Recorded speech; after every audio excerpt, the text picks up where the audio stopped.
Hi there. In this new series we'll be taking a detailed look at various areas on board the Ork Warship. In this video we're going to explore the Killa garage and boarding ramp. When thinking about how to include some Killa on the Ork Warship, I struck upon the idea to have a garage within the main superstructure, from which they could be deployed to board an enemy vessel. The two harpoon launchers would be fired and the attached chains could then be used to pull their prey in close and hold them in place ready for boarding. The harpoons were scratch built from plastic card and tube with a few bits of wire, and the grot operator is from the Games Workshop Gretchen box set. Once the enemy ship is alongside, hydraulic rams would begin to extend the boarding ramp to bridge across to the enemy deck. If you look closely, the ramp is made to look like it is running along tracks. The claw along the leading edge of the ramp would bite down into a deck to help hold it steady. The chains attached either side of the ramp are supposed to be supporting it as it extends beyond the deck edge. As the chains are attached to the removable superstructure, their connection to the ramp, which is stuck to the deck, needed to be temporary.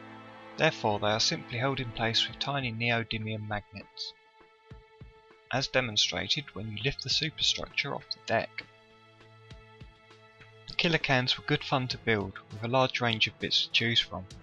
I tended to go for the more compact weapons as I didn't have much space and also wanted to avoid bits that would stick out and get knocked off. In terms of the paint job, I started with a coat of skull white primer. Then, as the yellow paints tend to be very translucent, I gave it a base coat of bronzed flesh. Over this I then built up thin coats of golden yellow to get a nice even finish, highlighted with a bit of sunburst yellow and shaded with bestial brown. The metal areas were given a base coat of black and simply dry brushed with lead belcher. The other can was primarily painted using Castellan green and Elysian green. Inside the garage is an old white metal grot, ready to repair the cans after battle. There's also a workbench with various bits and pieces, including reels of wire, a battery and a saw. For the walls I made some cage lights to add to the workshop feel. And finally, a few photos taken during construction.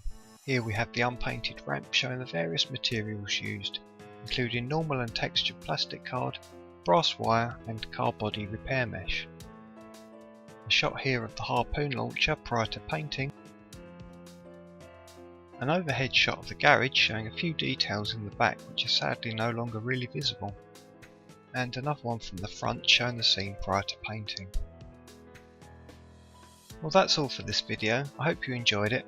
Until next time, thanks for watching.